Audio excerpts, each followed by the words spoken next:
अगर आप रात को बेड पर लेटने के बाद भी अपने दिमाग बंद नहीं कर पाते, एक ही बात बार-बार सोचते हैं, कल क्या होगा? जो डिसीजन मैंने लिया वो सही था या गलत? पैसे का क्या होगा? करियर कब सेटल होगा? रिलेशनशिप का क्या होगा? और ऐसे ही कभी-कभी तो छोटी-सी बात भी दिमाग में इतनी बड़ी बन जाती है कि आप उसको 10 अलग-अलग सिनेरियो एंगल से सोचने लगते हैं। तो आज का वीडियो आपके लिए बहुत इंपॉर्टेंट है, क्योंकि वैदिक एस्ट्रोलॉजी में कुछ प्लैनेटरी एनर्जीज ऐसी होती हैं जो माइंड के अंदर फियर, कंफ्यूजन, प्रेशर और रिपीटेटिव थिंकिंग को एम्पलीफाई कर सकती हैं और हम उन्हें जान भी नहीं पाते। और उनमें से राहु और शनि का कॉम्बिनेशन तो बहुत ही इंटरेस्टिंग है।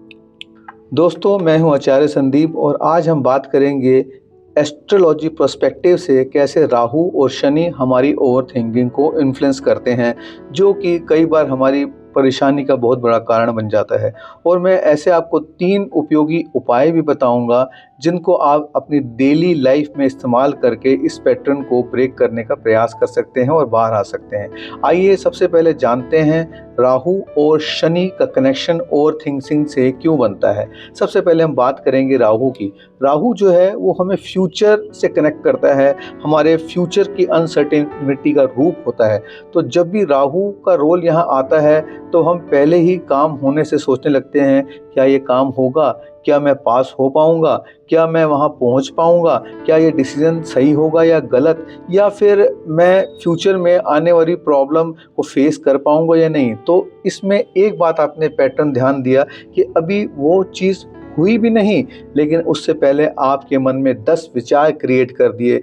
आप अलग अलग एंगल से अपने फेलियर और सक्सेस के बारे में सोचने लगते हैं। तो यह क्या पैदा कर रहा है? राहु आपके मन में एंग्जाइटी पैदा कर रहा है, आपके मन में एक ऐसा ऑब्सेशन और एक एक्सेसिव फीलिंग पैदा कर रहा है जो कि आपको अननेसेसरी एनालिसिस करने पे मजबूर कर रही है, और यही आपके मन में घबराहट पैदा करता है, ओवर थिंकिंग पैदा करता है। तो यहाँ राहु का रोल हो गया।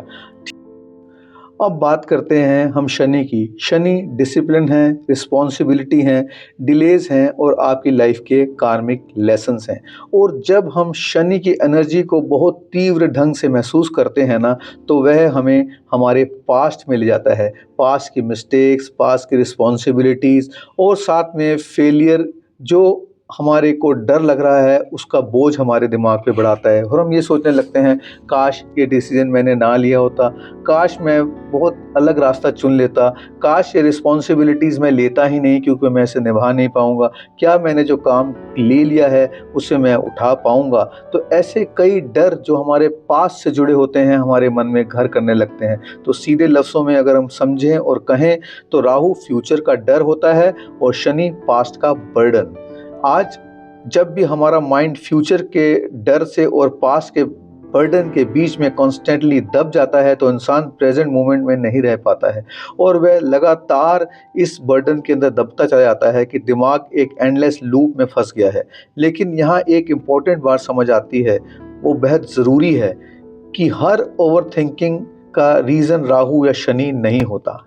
और अब तीसरा उपाय है शनि की रिस्पॉन्सिबिलिटी और रेमेडी को समझने का। जी हाँ, यहाँ पे हमें किसी ज़रूरतमंद की सेवा करनी है जेन्युइनली। आप किसी को खाना दे सकते हैं, किसी को वस्त्र दे सकते हैं, या किसी को कोई ज़रूरत की चीज़ जो उसे चाहिए वह उसको प्रोवाइड कर सकते हैं। पर एक चीज़ ध्यान रखें, यहाँ ये केवल दिखावे के लिए नहीं, उसको जो ज़रूरत थी, जिसको असली रेमेडी चाहिए थी या किसी को मदद चाहिए थी, उसको आप मदद प्रोवाइड कर रहे हैं क्योंकि वो मदद उसको चाहिए। आप ये क्रिया इसलिए नहीं कर रहे क्योंकि आपको कुछ चाहिए, या आप अपने डर को ख़त्म करने के लिए, या आप अपने किसी प्रॉब्लम से बाहर निकल के लिए ये कर रहे हैं। नहीं, आप ये इसलिए कर रहे हैं क्योंकि उस इंसान को उस मदद की ज़रूरत थी। जी हाँ, क्योंकि शनि हमें एक बहुत इम्पॉर्टेंट लेसन सिखाते हैं, रिस्पॉन्सिबिलिटी।